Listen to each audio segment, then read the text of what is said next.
Here's another super cool little thing that you don't really need, and then once you get it, you gotta have it. This little Trek multi-tool. This is another one of those things that slips right into your pannier, or for me, into that little Bontrager saddlebag under my seat. When I first saw a picture of this, I thought it was probably like kind of giant, and when you get it, it's kind of not. It's so compact and lightweight. This thing will fit entirely on the top of a business card, and it has quite a few functions. It's called the Trek Elite Bits Multi-Tool. You know, when you buy these, they have a guarantee on them, so if you don't like it, you can always send it back. When you get this Trek Elite Bits Multi-Tool, what all does it come with? Quite a bit, actually. It has some Torx on there, some Allen ends. It has a tire plug tool, a screwdriver, a valve core remover. It has spoke wrenches, and they all fold up neatly and compactly into the body itself. Sometimes you think, oh, I don't really need that, blah, blah, blah. Yeah, you can see that looks pretty gnarly. That's definitely flat.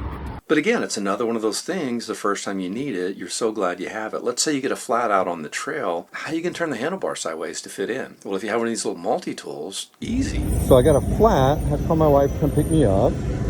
So I need to turn the steering wheel so that it fits more easily in her car. And this little multi-tool has all kinds of goodies in here.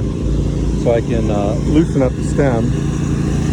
That easy, wow. You just pop out the multi-tool and loosen up the handlebars, turn them sideways, and bam, you're in. And it'll, of course, do a lot more complex things. Now, there's another larger version of this Trek Bits multi-tool that has like the chain breaker remover attached to it. It's a little bit larger. I suspect that'll fit in the saddlebag. I don't know yet, but stay tuned. In another video, I'm going to have that one in there and try that one out as well.